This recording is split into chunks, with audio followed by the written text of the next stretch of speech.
So I got my matcha in my hand, and to be honest, I wasn't really planning to create this video, but then I was like, the people genuinely need to hear this, because I know a lot of people who struggle with this. Even when I hop on like sales meetings and stuff, one of the major issues that most coaches, consultants, or service-based business owners face is like they can't like create content consistently, which is a big issue, because in 2026, if you're not creating content, if you're not marketing your business through content, then you're missing out, because we're in the economy where trust needs to be built, and the only way you can actually build trust at scale is through media, is through content. So firstly, I'm gonna help you understand why you need to like force yourself to create content, like even when you don't feel like it, and even when you have a lot of stuff to do. And I'm just gonna list out all the 4 points, and after seeing this, I can guarantee that if you will never like procrastinate on creating content for your coaching business to get clients or your service-based business, and if you do,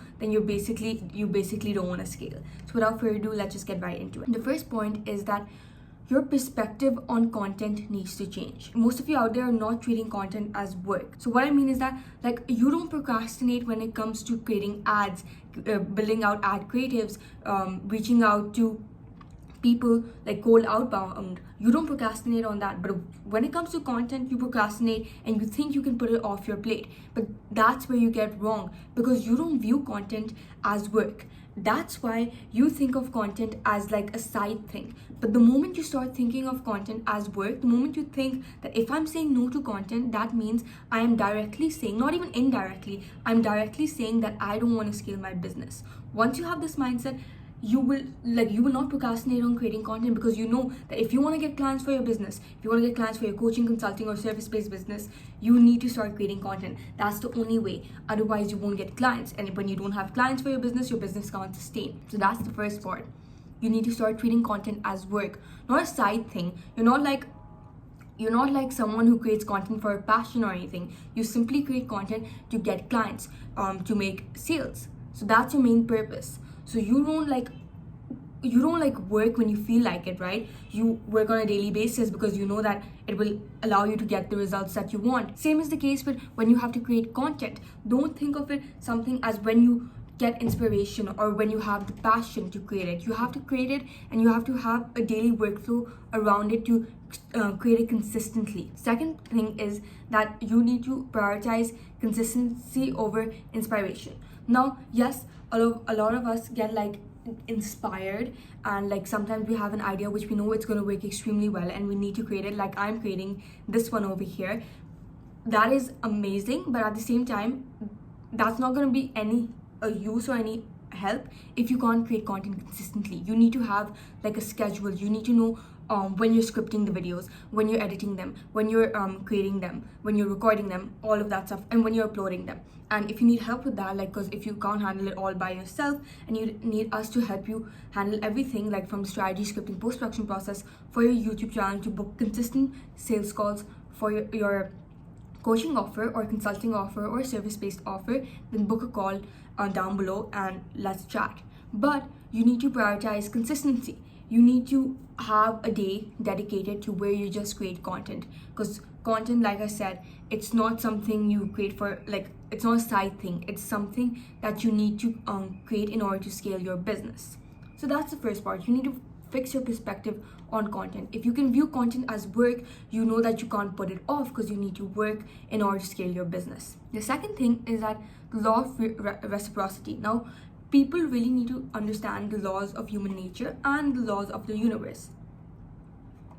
Now, you need to understand that people pay with either first their attention, and then they pay with money. They can't pay you with money unless they haven't paid you with their attention before. Let me give an example. Like, if you're buying a high ticket program, if you're buying a coaching offer, whatever, a person will see your content before. When they're seeing your content, they're paying you with their attention. And once they've paid you with your attention, then they pay you with money if they think you're suitable for them, if they think you're gonna like help them get to the position they want to get. So that's the first part. Second is that you need to focus on the message, not selling. A lot of times people create content and they have this needy energy of just like selling the audience and all of that stuff, which is like, at the end of the day, we all are creating content to get leads and get clients for our coaching business. But the more you focus on it, the more your message gets ruined. So instead, you just, when you're creating content, the only thing you have to focus on is providing the message that you set out to provide, is giving so much value that people feel inevitable and they feel in debt to you. Okay, so that's the thing. When you're creating content, the only thing you have to focus on is the message and providing value. Number 3, like, let me just like explain the cycle so you really understand. It's like, people pay you with attention, then if they think you are the perfect fit, then they pay you with money. When they're in the starting phase and you provide so much value, and they take your value and actually implement it, and when they implement it and it works out for them and they see some success with it, they're gonna be like, they're gonna address any time they encounter an issue, you're always going to come in their mind because you help them solve the previous issue. And since your free value worked for them, they're going to be like, if their free value works for me, imagine what their paid stuff can do for me. So that's the cycle. The third point is, you need to systemize the process. Now, I'm talking about everything: pre-production, post-production, and post-production. Because the thing is, if you don't have the process systemized, you won't be able to create consistent content. You won't be pumping out consistent niche down content for your coaching offer, consulting offer, service-based offer, which would allow you to essentially not get a lot of lead flow and not getting any like calls in your pipeline, which would be obviously a terrible case. That's why you need to systemize the process. You basically, you're systemizing everything when it comes to work. You're systemizing your cold outbound campaigns. You're systemizing your ads, but you also need to do the same thing for content, because like I said, it is work. So you need to systemize the process.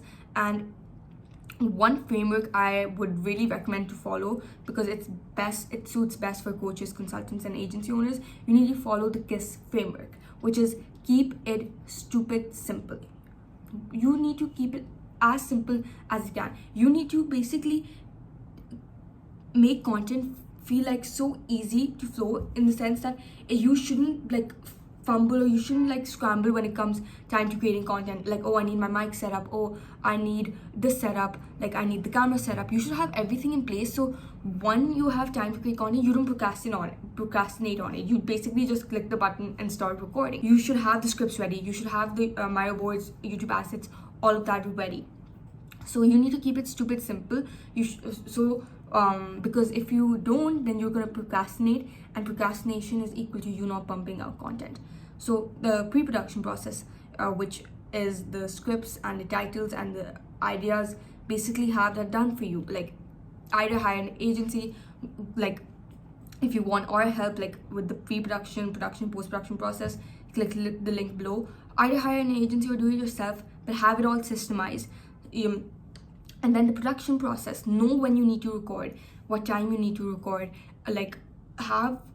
dedicate a work block to recording. And then the post-production process, if you have an agency, just send them over the content, and then they're gonna do the editing, thumbnails, and post it for you. So basically, the only thing, if you would hire us, the only thing you would have to do is take out 2-3 hours out of the entire month and record content. The rest would be done for you, so that you can see clients coming in from the content that you create. So it's pretty simple. The only thing you have to do is follow this framework, keep it stupid simple, so that you don't procrastinate. Fourth point, which is the final point, is that creating content, especially niche down content, will make business easier. Now, what do I mean by that? If you create niche down content, you can get coaching clients on autopilot. You can hire A players. You won't struggle in hiring A players, because they're going to be coming to you, and you will have multiple connections. And one of the best things is that you will have less ad spend, which is that meaning that you'll have more profit for your in your business. So let's address the first point, is that coaching clients will come, or agency clients will come on autopilot, meaning that you just create content. I'm thinking you've heard the analogy of the garden versus a net. The first thing you could do is just create a net and reach as much as you can to capture a lot of flies, a lot of butterflies. Or you could take the other approach, which is that you make a beautiful, attractive garden and the butterflies just simply land there. So you basically, creating content follows the second approach, which is much beneficial, not only in the short term but in the long term as well. So you basically get coaching clients on autopilot because you're sitting here creating the content, uploading it, and then and then people are seeing your videos and they're reaching out to you.